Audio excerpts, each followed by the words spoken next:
Hi Gemini, and welcome to your weekly tarot reading. I'm still shuffling the cards. Okay, what sticks out immediately for me, Gemini, is two tens. Okay, completions of a cycle, difficult cycle, because the Ten of Swords is also, it's coming to an end, something that's been really challenging for you. It's definitely something ending here though. Okay, and the Ten of Wands is feeling oppressed, feeling that you've got the world on your shoulders, okay, and wanting to put it down, Gemini, okay. You've got one major, which is the World card, okay, and then you've got the Soulmates card as your additional guidance. That's quite interesting because I don't see any other relationship cards here. Far from it, actually, because the foundation is Nine of Discs. The Nine of Discs to me is someone who's alone but loving it. It's not a, there's some difficult lone cards like the Three of Swords, the Five of Discs is lonely. The Nine of Discs is a card that's alone but enjoying it. Okay, so I'm not feeling a deficit.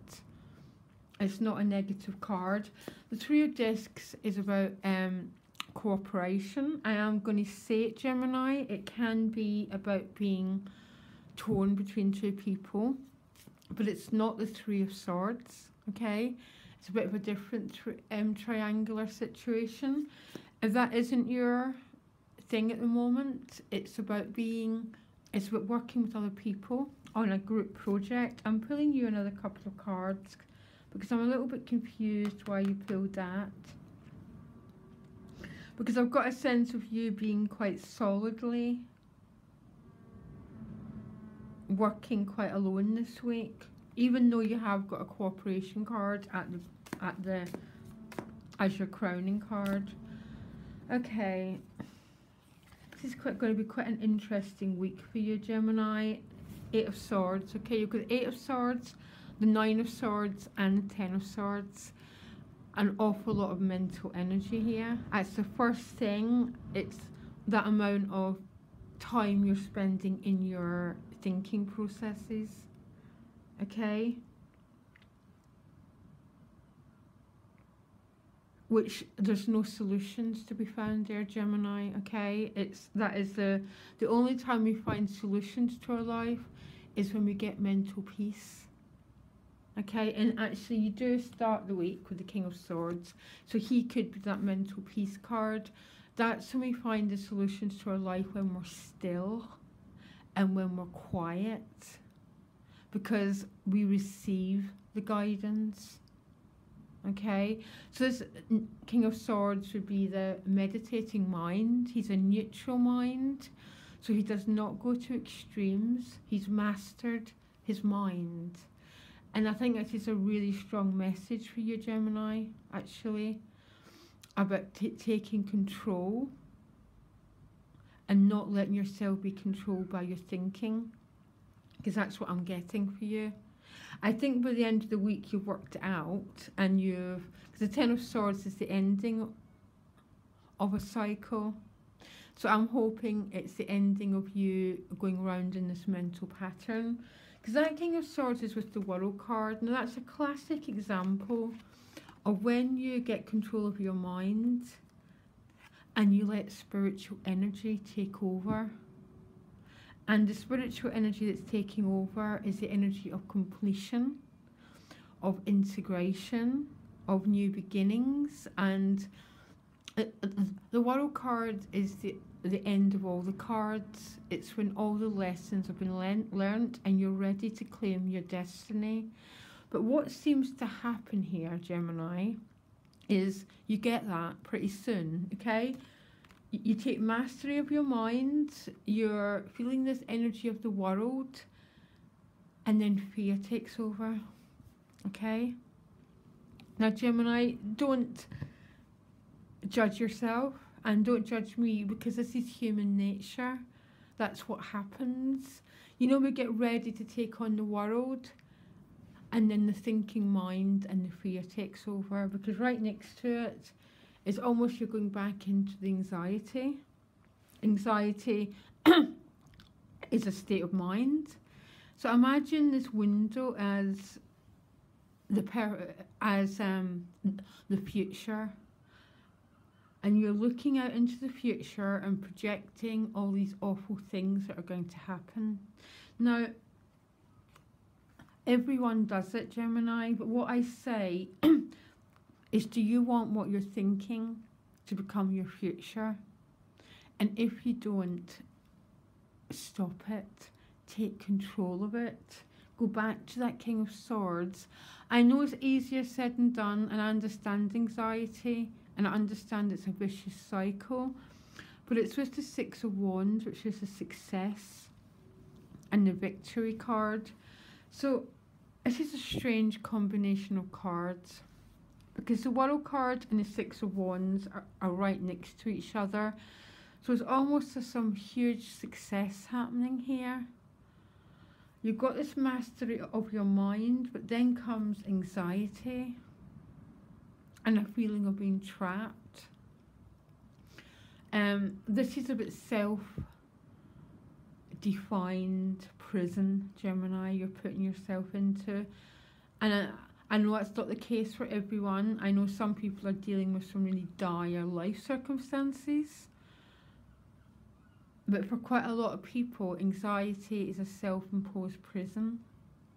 And it's only you can decide if that's true for you or not. Because this Nine of Discs is a really stable energy. It's about being grounded, being practical. That's the foundation of your reading. So you can choose to tune into that energy, to try and work with that anxiety and to let it pass through your body. You then move to the Ten of Wands with the Three of Wands. So the Ten of Wands is about feeling burdened, that you've got too much to carry, too much pressure, too much stress, an awful lot of personal responsibility here. And the Three of Wands is about wanting to expand your horizons. You're such a free loving energy, Gemini. You know, I've sort of got you as just wanting to open your world up, but feeling you've got too much responsibility and you're too loaded to actually do that.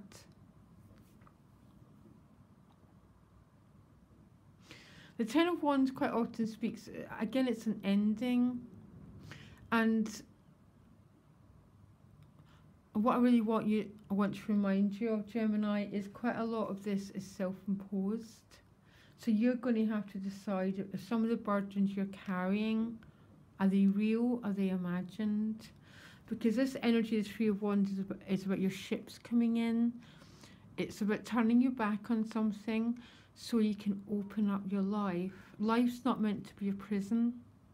And it is for some people because of circumstances. But if that's not your circumstances, Gemini, you're going to have to get out of it. Because I've got this deep desire within you for more freedom. You do end in the Ten of Swords, which is great, because you're no longer letting your mind control you again, a bit like the King of Swords, okay? Because the 10, again, is the ending, it's completion, it's, we will never, ever, ever find the solutions in our minds. We find the solutions with these two cards. Once you calm the mind, spirit takes over, okay? Every single time. It works through us on our behalf. But it seems to be, Gemini, you're loading your mind so much this week that you're really, really overloaded. But by the end of the week again, something's completed itself and you're moving back into a much more practical way, because the Knight of Pentacles, he might be bringing good financial news. It could be news about a house move, a new job, or you could just be getting out of your mind go for a walk, go for a hike, look after your body. That's how you get out your mind, because the mind is being controlled by your mind is absolute awful, and it's the cause of so many of our problems. It's a lousy master, the mind, Gemini, and I'm really hoping by the end of the week you're going to realise that, to absolutely not be controlled by it, because you seem to have understood it at the beginning of the week, but it's almost like we get our power and then we become frightened and we retreat. And I'm hoping by the end of the week you've got your power back. And there seems to be some relationship here that's a core issue for you, Gemini. Only you know what this reading's about. But forward, Gemini, drop the burdens. There's a bit of a self-imposed prison you've built around yourself, Gemini, and only you can choose to put it to an end. Okay, Gemini, I'll be back for October's readings next week. Loads of love. Bye.